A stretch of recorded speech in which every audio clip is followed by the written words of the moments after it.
Luke Chartres at the moment in time is continuing his rehab. Obviously, full away, he's got a knee injury.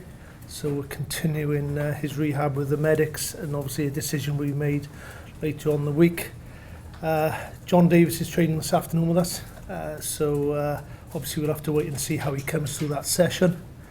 And obviously disappointed really to lose Corey Allen. I'm watching the game on the weekend with his ankle. He's due to have x-rays and scans this afternoon determine the extent of the injury. So I'm sure you'll have a further update regarding that. Yeah, we've run George at 13, so he's trained there this morning. Obviously that's one of our options.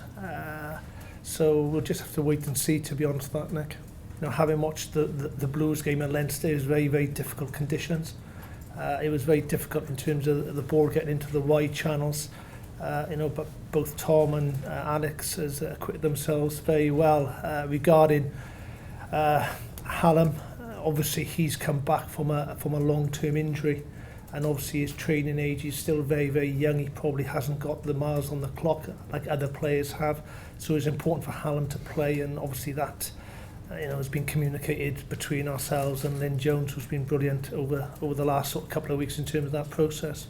Obviously, in terms of their halfbacks in Bezie and Plisson, I think that they've played in the first two games. Machno, I got a great regard for Machno, having watched him over the Christmas time in the Champions Cup against the Scarlets with Racing.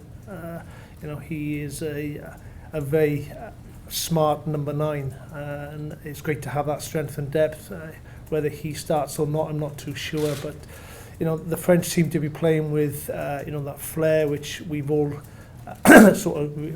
we know that France can be about, and obviously a huge respect for Guy Noves, having played against Toulouse as a player, and you can certainly see elements in their game which they're trying to be clinical and accurate in those wide channels.